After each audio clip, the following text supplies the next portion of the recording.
Imagine if a computer could take your private thoughts, the voice inside your head, and turn them into spoken words. This isn't science fiction anymore. A new study suggests that computers can now interpret our inner speech, or the silent conversations we have with ourselves in our minds.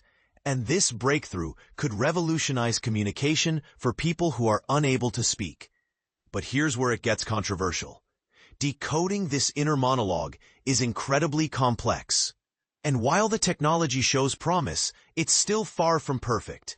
Inner speech refers to the internal dialogue we experience when thinking about what to say next, without actually moving our vocal muscles or producing sound.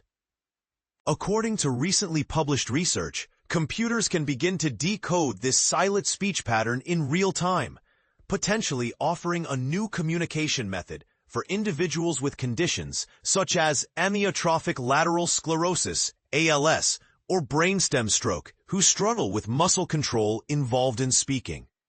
Currently, most brain-computer interfaces, BCIs, rely on detecting attempted speech. When a person tries to articulate words but can't physically produce them due to paralysis or other impairments.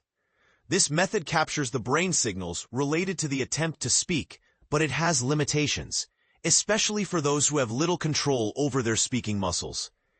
Inner speech, on the other hand, involves thinking words without any physical speech attempt, which means it could bypass these muscle-related issues entirely. In this study, 4 participants with paralysis, 3 diagnosed with ALS, and 1 who had suffered a stroke, had microelectrode arrays surgically implanted in their motor cortex.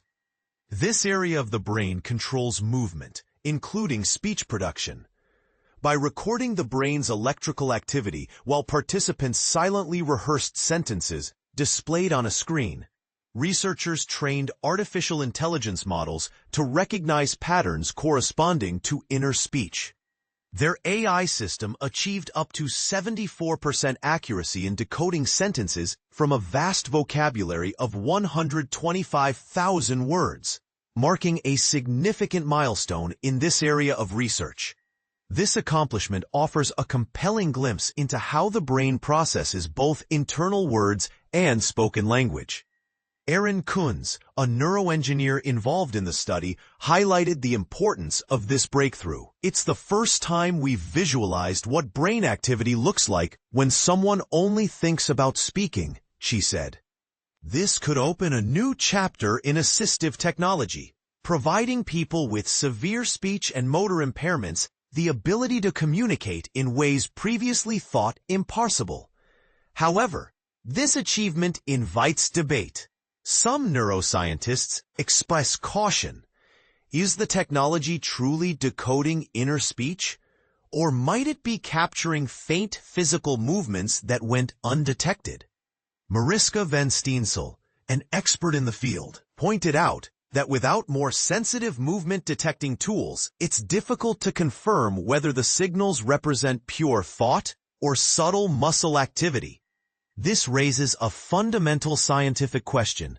What exactly counts as inner speech? Is it just the internal monologue, the voice in our heads we all experience? How do people who don't have a clear inner voice fit into this framework?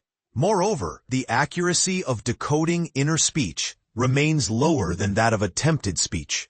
Where previous studies have achieved nearly perfect accuracy, around 98% when decoding attempted speech from brain signals, inner speech decoding is less consistent. Researchers believe this is partly because the brain activity linked to inner speech is weaker and more elusive to detect with current technology. Yet, with ongoing advances, there's optimism that future methods will greatly improve. On the practical side, participants in the trial expressed a clear preference for inner speech communication due to the reduced physical effort involved.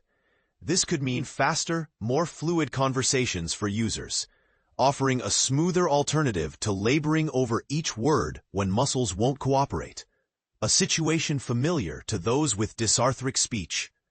But the topic gets thornier once we consider privacy and ethics.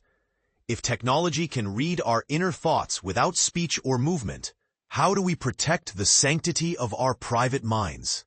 The study's authors suggest potential safeguards, like creating digital passwords to enable or restrict access to decode inner speech, akin to voice-activated smart devices that respond only when triggered by a particular command.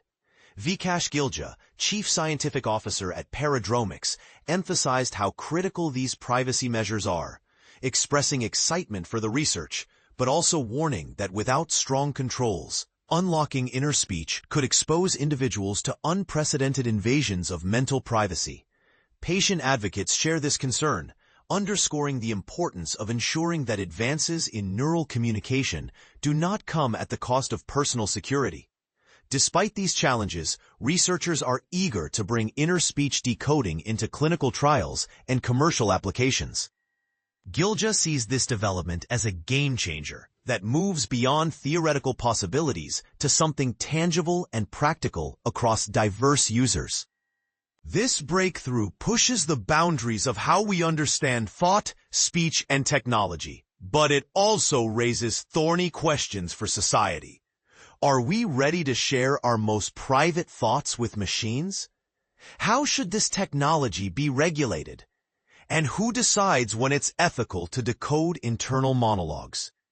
These are not just technological puzzles, but deeply human questions that deserve broad discussion. What do you think? Would you trust a device to listen to your inner voice? Or does this cross a line we shouldn't pass, no matter how promising it seems? Share your thoughts below. This is just the beginning of a fascinating and controversial chapter in human communication.